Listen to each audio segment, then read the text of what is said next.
Hello students, आज हम discuss करने जा रहे हैं टाइप्स ऑफ वेक्टर्स। एक वेक्टर के हमारे पास कौन कौन से टाइप्स होंगे उसको आज हम इस वीडियो में क्या करेंगे, डिस्कस करेंगे। तो सबसे पहले हम जो वेक्टर ले रहे हैं वो ले रहे हैं जीरो वेक्टर।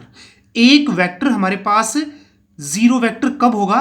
जब उसका मैग्नीट्यूड हमारे पास क्या होगा? जीरो, और स्टार्टिंग पॉइंट और लास्ट पॉइंट यानी टर्मिनल पॉइंट दोनों क्या होने चाहिए? सेम होने चाहिए। तो हमारे पास जो वेक्टर होगा वो हमारे पास क्या होगा? जीरो वेक्टर होगा। यहां पे देखिए आप, ए वेक्टर, इसका स्टार्टिंग पॉइंट भी ए और लास्ट पॉइंट भी हमारे पास क्या है? ए है। तो ये वेक्टर हमारे पास ए वेक्टर क्या है? Zero vector. ऐसे ही बी वेक्टर भी हमारे पास क्या है? Zero vector. और ये ओ वेक्टर, ये भी हमारे पास क्या है? जीरो वेक्टर है। तो इस तरीके से हम क्या बता सकते हैं? किसी वेक्टर को जीरो वेक्टर बता सकते हैं। जीरो वेक्टर में एक विशेष जो नोट हमें ध्यान रखना है वो क्या ध्यान रखना है? The direction of zero vector is indeterminate, यानी हम इस डायरेक्शन को डिटर्मिनेट नहीं कर सकते, यानी ये बता नहीं सकते कि डायरेक्शन कौन सी साइड में है, किसकी? जीरो वेक्टर की। तो ये हमें ध्यान रखना है। और मैग्नीट्यूड है सभी जीरो वेक्टर्स के, वो हमारे पास क्या होंगे? जीरो होंगे। जैसे magnitude of A vector, magnitude of B vector, magnitude of zero vector, ये हमारे पास क्या होंगे? जीरो होंगे, यानी इनका मैग्नीट्यूड हमेशा क्या होगा? जीरो होगा। तो ये हमारे पास क्या होगा? जीरो वेक्टर, यानी मैग्नीट्यूड जीरो है और लास्ट और फर्स्ट पॉइंट है वो हमारे पास क्या होंगे? सेम होंगे। तो वो हमारे पास क्या होगा? जीरो वेक्टर होगा और उसकी डायरेक्शन हम इनडिटर्मिनेट होगी, यानी डिसाइड नहीं कर सकते। अब हम चलते हैं सेकंड वेक्टर की तरफ। जो हमारा सेकंड वेक्टर बहुत बहुत इंपॉर्टेंट है, यूनिट वेक्टर। हमारे पास एक वेक्टर क्या है? Unit vector. ठीक है, ये यूनिट वेक्टर हमारे पास क्या होता है? ए vector which has a magnitude of unit length, यानी किसी भी वेक्टर की लेंथ अगर हमारे पास कितनी है? यूनिट है। कितनी लेंथ है? यूनिट। जीरो वेक्टर में थी जीरो, और इसमें कितनी लेंथ हो? यूनिट हो, तो वो हमारे पास कैसा होगा? यूनिट वेक्टर होगा। कैसा वेक्टर होगा? यूनिट वेक्टर होगा। तो हमें ध्यान रखना है, एक वेक्टर यूनिट वेक्टर कब होगा? जब उसका मैग्नीट्यूड हमारे पास कितना हो जाए? वन हो जाए, यानी यूनिट हो जाए। तो वो वेक्टर हमारे पास कैसा होगा? यूनिट वेक्टर होगा। तो अब देखते हैं हम, हमारे पास जो यूनिट वेक्टर है वो हम किससे डिनोट करेंगे? एक कैप से डिनोट करेंगे। किससे डिनोट करेंगे? एक कैप से डिनोट करेंगे। ठीक है, और वो क्या होगा? इन the direction of vector A vector, यानी हम ये कह सकते हैं एक जो वेक्टर हमें गिवन है, कौन सा? ए वेक्टर, उसकी डायरेक्शन में हमें यूनिट वेक्टर लेना है। क्या लेना है? ए वेक्टर की डायरेक्शन में यूनिट वेक्टर लेना है। तो वो किससे डिनोट होगा? ए कैप से डिनोट होगा। किससे डिनोट होगा? ए कैप से। और उसका मैग्नीट्यूड हमारे पास क्या होगा? वन होगा। तो हम क्या लिख सकते हैं यूनिट वेक्टर को? A cap is equal to A vector upon magnitude of A vector. ये याद रखेंगे, जब भी हम यूनिट वेक्टर फाइंड करेंगे किसी भी वेक्टर का, तो हमें ये फॉर्मूला यूज करना है, A cap is equal to A vector upon magnitude of A vector. ठीक है, अब आप इसको इस तरीके से समझ सकते हैं। देखें, हमारे पास क्या है? ए बी एक लाइन सेगमेंट है, ठीक है, जिसकी डायरेक्शन ए से बी की तरफ है। तो ये जो हमारे पास लाइन सेगमेंट है, डायरेक्टेड लाइन सेगमेंट, ये किसको रिप्रेजेंट कर रहा है? ए वेक्टर को रिप्रेजेंट कर रहा है। तो ये हमारे पास क्या है? ए वेक्टर। अब इसकी डायरेक्शन में हमें एक यूनिट वेक्टर चाहिए। ये मान लो ये हमारे पास क्या है? यूनिट वेक्टर है। कैसा वेक्टर है? यूनिट वेक्टर, जिसको हम किससे रिप्रेजेंट कर रहे हैं? ए कैप से। तो अब हमारे पास क्या होगा? तो देखो, ए से लेके बी तक की जो लेंथ है वो कितनी है? Magnitude of A vector. ठीक है, और जब हमें यूनिटी चाहिए इस वेक्टर का, किसका? ए वेक्टर का, तो हम पूरे वेक्टर में किससे डिवाइड कर देंगे? मैग्नीट्यूड ऑफ ए वेक्टर से। तो हमारे पास जो ए वेक्टर था ना, उसका क्या आ जाएगा? यूनिट वेक्टर आ जाएगा। क्लियर हो गई बात कि हमारे पास जो ए वेक्टर है कोई, और उसका मैग्नीट्यूड हमारे पास क्या है? मैग्नीट्यूड ऑफ ए वेक्टर, और हमें इसका यूनिट वेक्टर फाइंड करना है, ए कैप। ये मान लो ये यूनिट लेंथ है, तो ये वेक्टर फाइंड करना है। तो हमें क्या करना पड़ेगा? इस ए वेक्टर में मैग्नीट्यूड से क्या कर देंगे? डिवाइड कर देंगे। तो हमारे पास क्या आ जाएगा? ए कैप आ जाएगा, यूनिट वेक्टर आ जाएगा। किसका? ए वेक्टर का। ठीक है, अब यहां से आप देखें, हमारे पास एक वेक्टर है, ठीक है, बी वेक्टर। कौन सा वेक्टर हमारे पास है? B vector. तो हमें क्या करना है? बी वेक्टर की डायरेक्शन में A vector in the direction of B vector which has lambda magnitude, यानी एक वेक्टर चाहिए हमें बी वेक्टर की डायरेक्शन में जिसका मैग्नीट्यूड हमारे पास कितना है, लैम्डा है। तो सबसे पहले देखो ए बी, हम ये मान लेते हैं ये हमारा बी वेक्टर है और ये हमारे पास क्या है, यूनिट वेक्टर है। किसका, बी वेक्टर का यूनिट वेक्टर। तो क्या हो गया, बी कैप, तो ये यूनिट वेक्टर आ गया। और जो हमें वेक्टर चाहिए पी क्यू, वो हमारे पास क्या है, ए वेक्टर। किसकी डायरेक्शन में है, बी की डायरेक्शन में है ये, ठीक है ना। पी क्यू की डायरेक्शन कौन सी, यानी ए वेक्टर की डायरेक्शन कौन सी है, ए बी की डायरेक्शन है। तो इसकी डायरेक्शन में वेक्टर कौन सा हो गया, ए वेक्टर। अब हमें पता है कि इस ए वेक्टर का मैग्नीट्यूड कितना है, लैम्डा है। कितना है, लैम्डा। तो अब इसका यूनिट वेक्टर निकाल लिया हमने, उस यूनिट वेक्टर को किससे मल्टीप्लाई कर देंगे, लैम्डा से। तो उसकी लेंथ कितनी हो जाएगी आपके पास, पी क्यू हो जाएगी कि नहीं हो जाएगी, क्योंकि ये जो बी कैप है वो यहाँ पे कितना है, बी कैप, और इसको अपन लैम्डा से मल्टीप्लाई कर देंगे तो ये पूरा वेक्टर आ जाएगा हमारे पास। इसकी लेंथ क्या हो जाएगी, बढ़ जाएगी। तो हम ये कह सकते हैं कि एक वेक्टर बी वेक्टर की डायरेक्शन में हम फाइंड करना चाह रहे हैं, क्या फाइंड करना चाह रहे हैं, ए वेक्टर जिसका मैग्नीट्यूड कितना है, लैम्डा है। तो वो हमारे पास वेक्टर क्या होगा, A vector is equal to lambda B cap होगा। A vector is equal to lambda B cap होगा, ठीक है। उस वेक्टर का क्या निकालेंगे, यूनिट वेक्टर, और उसको किससे मल्टीप्लाई कर देंगे, लैम्डा से मल्टीप्लाई कर देंगे। तो अब देखें यूनिट वेक्टर पे हम कुछ एग्जांपल ले रहे हैं, डिस्कस करते हैं हम यहाँ पे।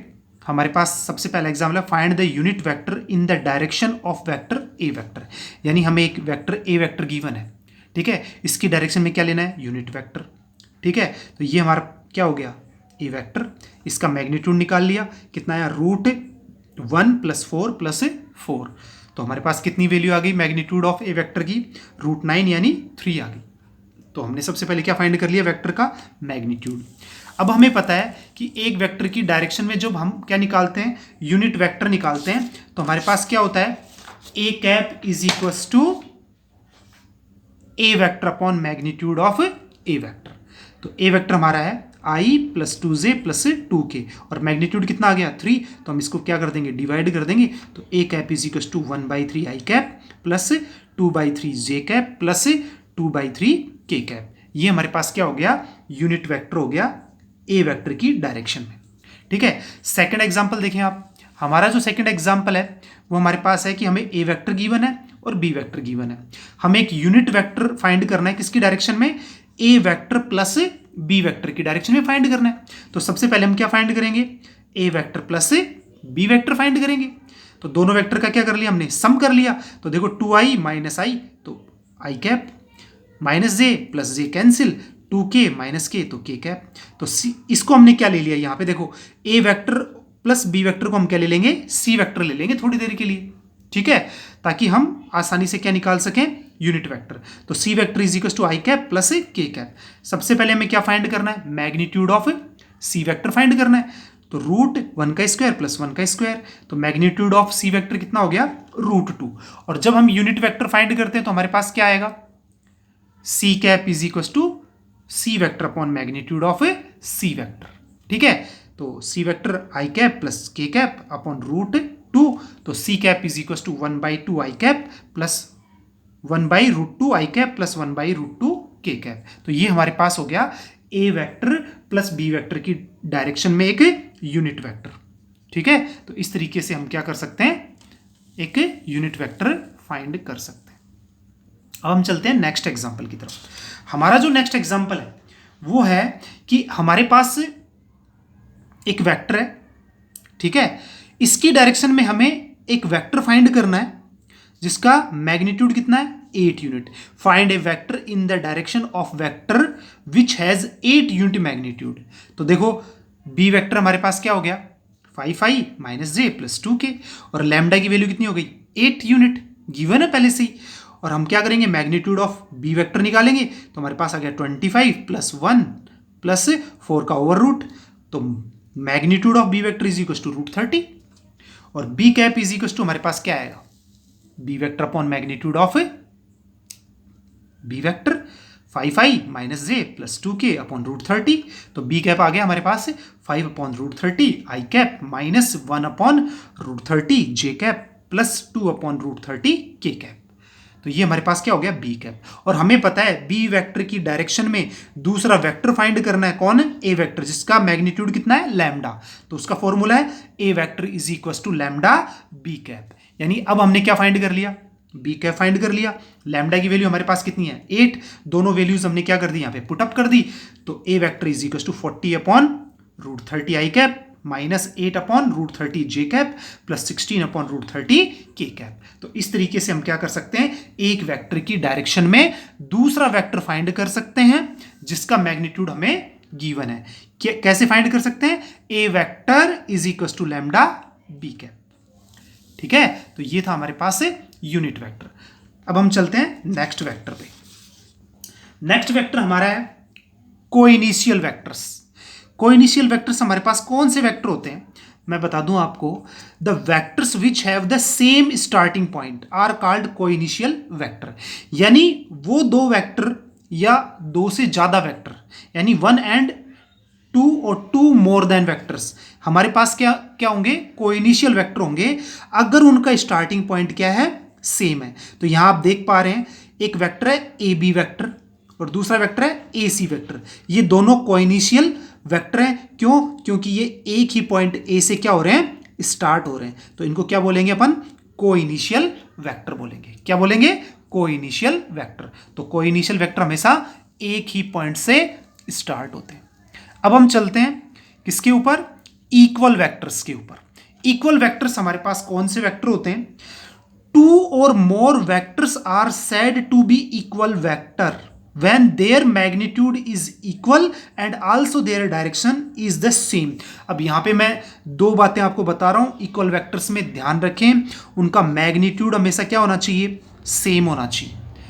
ठीक है, और दूसरी बात डायरेक्शन, उनकी डायरेक्शन भी हमेशा क्या होनी चाहिए, सेम होनी चाहिए। यानी 2 vectors are equal vectors if their magnitude and direction are same। ठीक है ना, जिनके मैग्नीट्यूड और डायरेक्शन क्या हो, हमेशा सेम हो। यहां पे देखिए ए से बी तक की लेंथ और पी से क्यू तक की लेंथ दोनों क्या है, सेम है। तो इनका मैग्नीट्यूड हमारे पास क्या है, सेम है दोनों वेक्टर्स का। किसका, ए बी वेक्टर का और पी क्यू वेक्टर का। और डायरेक्शन आप देख ही रहे हैं, ए से बी की तरफ और पी की क्यू की तरफ, तो दोनों डायरेक्शन क्या है, सेम है। तो ये दोनों वेक्टर कौन कौन से, ए बी वेक्टर और पी क्यू वेक्टर, दोनों कैसे हैं, इक्वल वेक्टर्स हैं। तो ये हमारे पास क्या होंगे, इक्वल वेक्टर्स। ठीक है,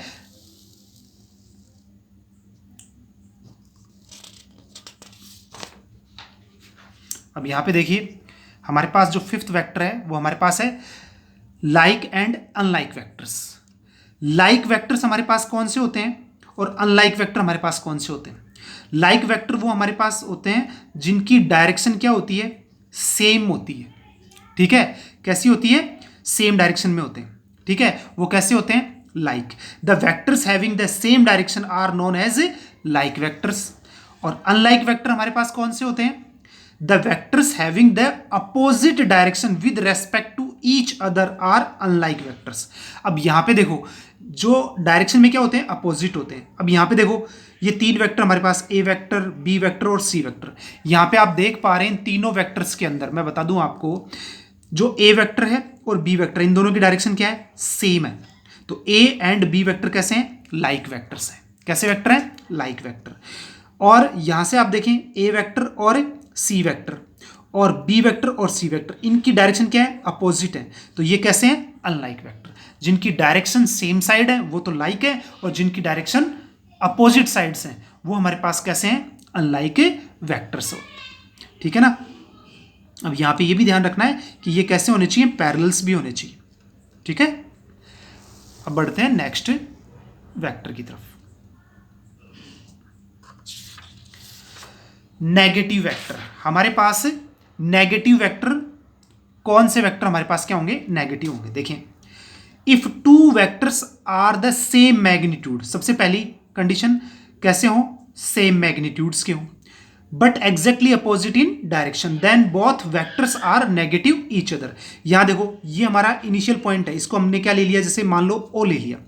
अब यहां से देखें ओ और यहां पे ये ए है, तो ओ ए वेक्टर और ये ओ बी वेक्टर, दोनों वेक्टर आप देख रहे हैं, इनका मैग्नीट्यूड क्या है, सेम, और डायरेक्शन क्या है, अलग अलग, अपोजिट है एक दूसरे के डायरेक्शन, है ना, ओ ए की तरफ और ओ बी की तरफ। तो ये हमारे पास ए वेक्टर और माइनस ए वेक्टर, ये हमारे कैसे वेक्टर्स हैं, नेगेटिव वेक्टर हैं, एक दूसरे के नेगेटिव वेक्टर्स। अब यहां पे देखें दूसरा एग्जांपल आप देख सकते हैं यहां पे हमारे पास कि ए वेक्टर है, इसकी डायरेक्शन किधर है, इस साइड है, और बी वेक्टर की डायरेक्शन अपोजिट साइड है। तो ए वेक्टर और बी वेक्टर इक्वल कब होंगे, A vector is equal to minus B vector, जब इनकी डायरेक्शन क्या होगी, चेंज होगी। तो कभी भी डायरेक्शन चेंज करनी है वेक्टर में तो आप क्या कर दें, उसके साथ क्या लगा दें, माइनस लगा दें। तो हमारे पास कैसे हो जाएंगे, ये नेगेटिव वेक्टर्स हो जाएंगे। तो एक दूसरे के कैसे वेक्टर हैं, ये नेगेटिव वेक्टर। अब हम चलते हैं कोप्लेनर वेक्टर। कोप्लेनर वेक्टर हमारे पास कौन से वेक्टर होते हैं जिनको हम क्या कह सकते हैं, कोप्लेनर। नाम से ही विदित है, जैसे हमारे पास दो या दो से ज्यादा जो वेक्टर्स होते हैं उनको अपन कोप्लेनर कहेंगे जब वो एक ही प्लेन में होंगे। क्या होंगे, एक ही प्लेन में। 3 or more vectors laying in same plane or parallel to the same plane are known as coplanar। अब ये देखो कि हमने क्या ले लिया, यहाँ पे वेक्टर्स ले रखे हैं, कौन कौन से ले रखे हैं। अब यहाँ पे देखें आप, ये एक प्लेन दिखाई दे रहा है आपको, ठीक है, ये प्लेन है, इसमें देखो ए वेक्टर भी है, बी वेक्टर भी है, और हमारे पास सी वेक्टर भी है। तो 3 वेक्टर हमारे पास हैं यहाँ पे, कौन कौन से, ए वेक्टर, बी वेक्टर और सी वेक्टर। ये सारे एक ही प्लेन में दिखाई दे रहे हैं। तो इन वेक्टर्स को तीनों को अपन क्या बोलेंगे, कोप्लेनर वेक्टर बोलेंगे। क्या बोलेंगे, कोप्लेनर। साथ में ये ध्यान रखना है कि ये हमारे पास प्लेन है, इस प्लेन के पैरेलल वेक्टर, जैसे ये मान लो ये इसके पैरेलल है इस प्लेन के, ठीक है, तो ये कौन सा, सी वेक्टर है, ठीक है, और ये हमारे पास क्या है, डी वेक्टर, ठीक है, ये भी हमारे पास क्या है, इस प्लेन के ही क्या है, पैरेलल है। तो ये वेक्टर भी हमारे पास क्या रहेंगे, कोप्लेनर रहेंगे, ठीक है ना। जो वेक्टर उस प्लेन के क्या है, पैरेलल है या उस प्लेन के अंदर है, तो ऐसे वेक्टर्स को अपन क्या बोलेंगे, कोप्लेनर वेक्टर बोलेंगे, ठीक है, जो एक ही प्लेन में होंगे तो वो क्या होंगे, कोप्लेनर वेक्टर होंगे। अब आते हैं पैरेलल वेक्टर्स पे। हम दो वेक्टर्स को या मोर देन 2 वेक्टर्स को पैरेलल कब कहेंगे, देखो, वेक्टर्स विच हैव सेम और parallel support are parallel vectors, यानी इनका सपोर्ट कैसा हो, पैरेलल हो। देखो अब इन वेक्टर्स को आप देख पा रहे हैं, ठीक है, ये सारे के सारे कैसे लग रहे हैं, पैरेलल। ये जरूरी नहीं है इनकी डायरेक्शन क्या हो, सेम हो, यानी इनका जो सपोर्ट है ना वो सबका क्या है, पैरेलल दिखाई दे रहा है आपको, ठीक है। और डायरेक्शन जरूरी नहीं है कि एक ही डायरेक्शन में हो, अलग अलग डायरेक्शन में हो सकते हैं, ठीक है। और दूसरी इंपॉर्टेंट बात, इनका मैग्नीट्यूड भी अलग अलग हो सकता है, सिर्फ क्या हो, पैरेलल होने चाहिए। इनका जो सपोर्ट है ना वो कैसा होना चाहिए, पैरेलल होना चाहिए। डायरेक्शन अलग अलग हो सकती है, ठीक है ना, डायरेक्शन क्या हो सकती है, अलग अलग हो सकती है, और ये हमारे पास क्या होंगे, पैरेलल सपोर्ट में होंगे। तो ये वेक्टर्स कैसे होंगे, पैरेलल होंगे, ठीक है। अब आप इसको ऐसे समझ सकते हैं, जो हमने जो नोट लिखा है उसमें देखें, A and B are 2 non zero vectors and A vector is equal to lambda B vector, then A vector and B vector are parallel. यानी हमसे ये कह रहा है कि देखो, ये जो आपको मान लो ए वेक्टर दिखाई दे रहा है और ये बी वेक्टर, तो यह देखने से पता लग रहा है इसका मैग्नीट्यूड ए वेक्टर का और बी वेक्टर का मैग्नीट्यूड में क्या है, फर्क है ना। अब वो कितना फर्क है उसको हम किससे लिख रहे हैं, लैम्डा से लिख रहे हैं। किससे लिख रहे हैं, लैम्डा से। तो ए वेक्टर किसके इक्वल है, लैम्डा बी वेक्टर की इक्वल है। तो लैम्डा की वैल्यू 1/2 भी हो सकती है और 2 भी हो सकती है। तो यहां पे A vector is equal to lambda B vector, then A vector and B vector are parallel. तो हमें ये ध्यान रखना है, मैग्नीट्यूड अलग हो सकते हैं, डायरेक्शन भी क्या हो सकती है, अलग हो सकती हैं, ठीक है। तो ऐसे वेक्टर्स हमारे पास क्या होंगे, पैरेलल वेक्टर होंगे। लेकिन सपोर्ट होनी चाहिए ना जो वेक्टर्स की, वो हमारे पास क्या होनी चाहिए, पैरेलल होनी चाहिए, ठीक है। अब हम चलते हैं कॉलिनियर वेक्टर्स। बहुत इंपॉर्टेंट वेक्टर है हमारे पास कॉलिनियर वेक्टर्स।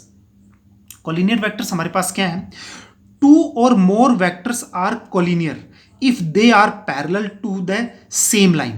यानी हमारे पास सेम लाइन के क्या होंगे, पैरेलल हो, irrespective of their magnitude and direction। अब यहां पे देखो, कॉलिनियर में हमारे पास क्या है कि जैसे आप देख पा रहे हैं ये ए वेक्टर है और ये हमारे पास बी वेक्टर। अब ये लाइन ऑफ सपोर्ट कैसा है, पैरेलल है, तो ये हमारे पास पैरेलल तो हो गई। अब इनकी डायरेक्शन एक ही साइड है दोनों की, तो इनको भी हम क्या बोलेंगे, कोलिनियर बोलेंगे। अब सी और डी को आप देख पा रहे हैं, इनका लाइन ऑफ सपोर्ट तो क्या है, पैरेलल है, बट डायरेक्शन क्या है, अलग अलग है, तो ये हमारे पास कैसे है, कोलिनियर है। और देखो ये हमारे पास एक वेक्टर है ए वेक्टर और इसके नीचे हमारे पास क्या है, बी वेक्टर। ये किस पे दिखाई दे रहे हैं, ए की लाइन पे, तो ए वेक्टर और बी वेक्टर कैसे हैं, कोलिनियर है। अब यहां से समझे, अगर डी वेक्टर की लेंथ सी वेक्टर से कम है तो इतना ही वेक्टर हम इस लाइन के ऊपर ले सकते हैं कि नहीं ले सकते, ले सकते हैं, ले सकते हैं ना। तो ये वेक्टर इस लाइन के ऊपर क्या हो सकता है, स्टैंड कर सकता है।